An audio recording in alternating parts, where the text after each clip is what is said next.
Hello বন্ধুরা, আজ আমি আপনাদের সামনে সম্পূর্ণ নতুন একটি টপিক নিয়ে হাজির হয়েছি, যেটা আমাদের প্রতিটি মানুষের জানা দরকার। আর এগুলো জানার পর আপনার জীবন সম্পূর্ণরূপে পরিবর্তন করতে সাহায্য করবে। আমাদের আজকের টপিক মানুষের মেন্টালিটি নিয়ে, বিশেষ করে পোর মেন্টালিটি বা গরিব মেন্টালিটি। মজার ব্যাপার হলো, গরিব মেন্টালিটি শুধু গরিবদের মধ্যেই পাওয়া যায় না। এগুলো কোন মানুষদের মধ্যে পাওয়া যায় তা ভিডিওর শেষ পর্যন্ত গেলে পুরোপুরি জানতে পারবেন। এই ভিডিওটি বানানোর উদ্দেশ্য হলো, যদি এই অভ্যাসগুলোর সাথে আপনার মিল পেয়ে থাকেন তাহলে ট্রিকগুলো ফলো করে নিজের মেন্টালিটি চেঞ্জ করুন। এই ভিডিওটার উদ্দেশ্য কাউকে নিচু করার জন্য কিংবা কারো মনে কষ্ট দেওয়ার জন্য না। এই ভিডিওটি বানানোর উদ্দেশ্য হলো, যদি এই অভ্যাসগুলোর সাথে আপনার মিল পেয়ে থাকেন তাহলে ট্রিকগুলো ফলো করে নিজের মেন্টালিটি চেঞ্জ করুন। হয়তো আপনিও বিশ্বাস করেন যে স্টার্টআপ বিডি এমন একটি চ্যানেল যেটা সবচেয়ে বেশি তারাই দেখে যারা নিজের উন্নতি সাধন করতে চায় এবং যে সব সময় নতুন কিছু শিখতে চায়। একজন মানুষ সে জীবনে সফল হবে নাকি ব্যর্থ হবে তার অনেকটাই নির্ভর করে অভ্যাস এবং তার চিন্তাধারার উপর।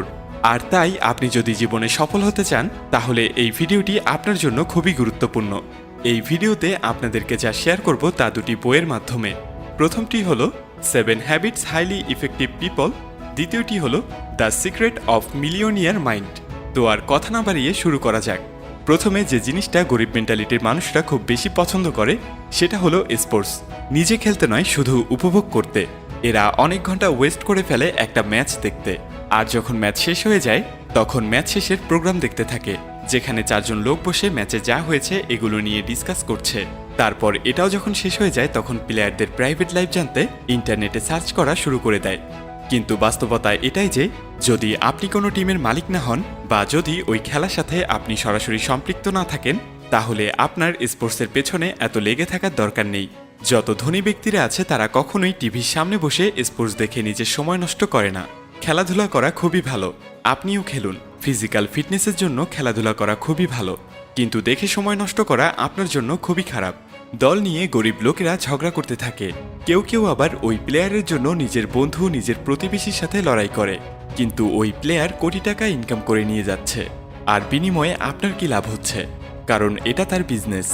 বিষয়টা একটু চিন্তা করে দেখুন। দ্বিতীয় জিনিসটা হলো টেলিভিশন এবং সোশ্যাল মিডিয়া।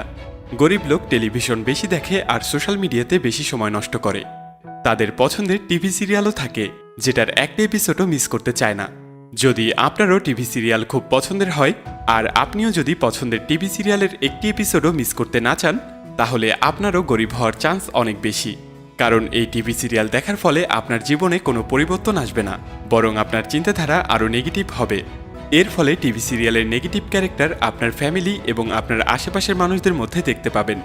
যদি ওই সব মানুষ এমন নাও হয় তবু আপনি ভাববেন এ তো একদম সিরিয়ালওয়ালার মতোই। তো টিভি সিরিয়াল আপনার সময় নষ্ট তো করছেই, সেই সাথে নেগেটিভ চিন্তাও বাড়ছে আর বরং শত্রুতাও বাড়াচ্ছে। ধনী চিন্তাশীল ব্যক্তি টিভি দেখার জায়গায় টিভিতে আসা বেশি পছন্দ করে, আর এই চিন্তা শক্তি তাকে সফল হতে সাহায্য করে। তৃতীয় জিনিসটা হলো, গরিব মেন্টালিটির লোক ধনী লোকদের থেকে বেশি অলস হয়। এই সব মানুষ ওই সময় পর্যন্ত কোনো কাজ শুরু করে না যতদিনে তার পড়াশোনা শেষ না হয়, যেখানে ধনী ব্যক্তিরা কম বয়সেই কাজ শুরু করে দেয়। ওয়ারেন বাফেট যখন কাজ শুরু করেছিল তখন তার বয়স ছিল মাত্র 11 বছর। আপনি যে কোনো ধনী ব্যক্তির জীবনী পড়ে দেখতে পারেন, তারা তাদের স্কুল লাইফ শেষ হওয়ার আগেই কাজ শুরু করেছিল। যে সকল ব্যক্তি অল্প বয়সে কাজ করা শুরু করে, সেই সাথে টাকা বাঁচানো এবং ইনভেস্ট করা শুরু করে, সে তার যৌবনে এবং তার পরের বয়সে কখনোই গরিব থাকে না। আর যদি আপনি এরকমই ঘুম থেকে দেরিতে উঠতে থাকেন, টিভি দেখতে থাকেন আর আপনার মূল্যবান সময়কে এদিক সেদিক স্টাইল করে পার করতে থাকেন, তাহলে যতক্ষণে আপনি বুঝতে পারবেন যে আপনাকে কিছু করতে হবে ততক্ষণে অনেক দেরি হয়ে যাবে। আপনার কাছে সেই এনার্জি থাকবে না যেটা আগে ছিল। চতুর্থ জিনিসটা হলো, গরিব মেন্টালিটির লোকেরা নিজের ব্যর্থতাকে অন্যের উপর চাপিয়ে দেয়। তারা সবসময় নিজেকে নির্দোষ বলে, নিরুপায় বলে। নিজের সাথে খারাপ কিছু হলে তারা অন্যকে দোষ দিতে থাকে। যেমন, আমি বিজনেস করতে পারছি না কম্পিটিশনের জন্য, আমি ফেল করেছি কারণ আমার টিচার ভালো না, সে পাশ করেছে কারণ টিচার তার রিলেটিভ হয়। যেখানে ধনী ব্যক্তিরা নিজের ব্যর্থতাকে স্বীকার করে আর দেখে কোথায় তার ভুল হয়েছে, কারণ ভবিষ্যতে একই ভুল সে যেন আর না করে। আর গরিব লোক কোনো কাজে ব্যর্থ হলে সেই কাজ আর পুনরায় করতে চায় না, যেখানে ধনী ব্যক্তি আবার চেষ্টা করে আর ততক্ষণ পর্যন্ত চেষ্টা করে যতক্ষণ পর্যন্ত সফল না হয়। পঞ্চম জিনিসটা হলো, গরিব মেন্টালিটির মানুষ সবসময় ধনী আর সাকসেসফুল মানুষদের হিংসা করে। কোনো ভালো গাড়ি তার সামনে থেকে গেলে বলবে, এই গাড়ি তো ওনার 2 নম্বরই টাকা দিয়ে কিনেছে।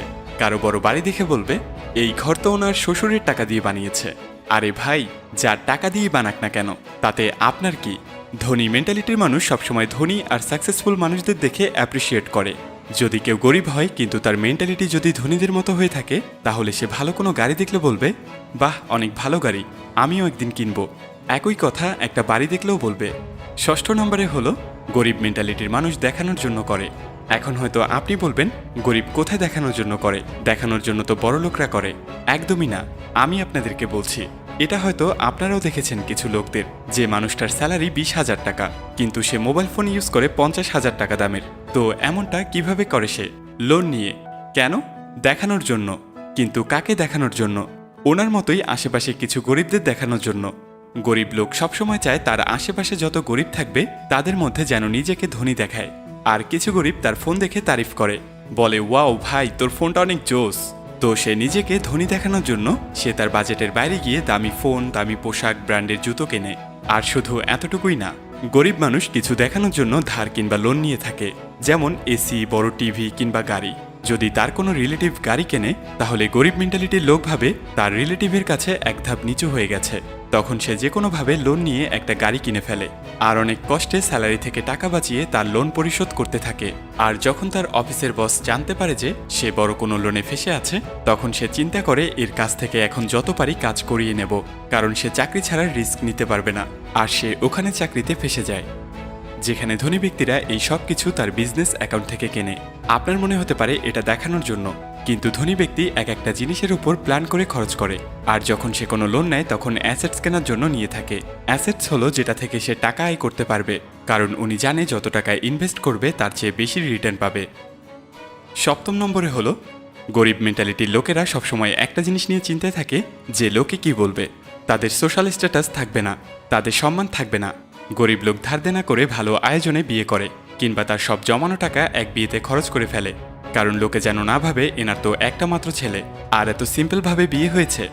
গরিব লোক ভাবে ম্যাটেরিয়াল জিনিসপত্রে তাদের সম্মান বাড়ে, আর তাই তারা দামি জিনিসপত্র কেনে শুধু তাদের সম্মান আশেপাশে মানুষদের সামনে ধরে রাখতে। এমনটা তারা ভাবে। যেখানে ধনী ব্যক্তিরা এ ব্যাপারে চিন্তা করে না যে লোকে কি বলবে। তারা কোনো কাজকে ছোট বড় করে দেখে না। যেখানে গরিব লোক নিজের সম্মানকে আটকে রাখে, কোন কাজ ছোট আর কোন কাজ বড় এটা ভেবে। একজন ধনী মেন্টালিটির মানুষ সবসময় সৎ চিন্তা করে এবং সৎ পথে টাকা উপার্জন করে। এক কথায় তারা এটা ভাবে না যে আমি যদি এই কাজ করি তাহলে লোকে কি ভাববে। তো আপনি হয়তো বুঝতে পেরেছেন আমি কোন গরিবের কথা বলছি। এরা টাকার গরিব না, বরং এদের চিন্তা গরিব।